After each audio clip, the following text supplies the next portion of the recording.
સગુણ વાણી, નિર્ગુણ વાણી, હાસ્ય વાણી, વાણીઓ તો જગતની અંદર કેટલી છે. ગુરુમુખી થયા પછી ગુરુગમની વાણી ગાય.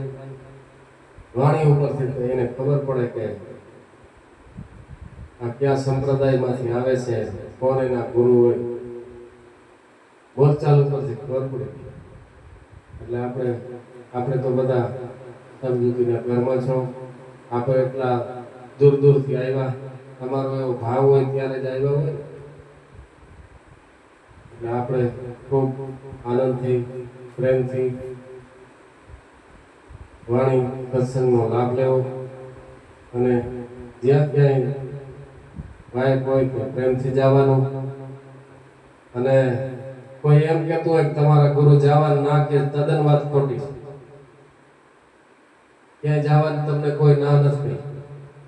આપણા જે કઈ 1200 શિષ્ય હોય એમાં એક શિષ્ય મને એવું કહી દે ક્યાંય જાજો ન જાજો એનો પુરાવો આપી દે. કોઈ બી શિષ્ય મારી સામે આવે અને કોઈ બી એમ કહી દે કે મને અહીં જવાની ના કહી કે આવું કહ્યું કે આવું કહ્યું. આ તદ્દન વાત વાહિયાત છે, ખોટી વાતો છે. ખોટી વાતોમાં કઈ પડવું નહીં. બોલે ને બોલવા દે. જેમ નિંદા થતી હોય એમ સાંભળ્યા રાખવું. તમારી નિંદા થશે તો બહુ બર નહીં કરવું પડે, બહુ ભજન નહીં કરવું પડે જ્યાં નિંદા થતી હશે. અને આમ તો નિંદા થાય ને એવું તમારે રાખવાનું. નિંદા જેમ થાય ને એમ વધારે રાજી રહેવાનું. કોઈ બી નિંદા કરે, હાવ વખતનો માણસ જ્યારે નિંદા કરવા માંડે ત્યારે માનવાનું હવે ભક્તિ વાંધો નહીં આવે. ભલે નિંદા કરે, ભલે આપણી વાતો થાય, પણ આપણે એમાં નથી ને એ ચોક્કસ ધ્યાન રાખવું.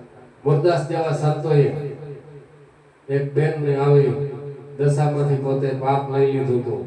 દુનિયાને ખબર નથી, પોતાને તો ખબર હતી. મુરદાસની ભક્તિ તાત્કાલિક પાપ બોલે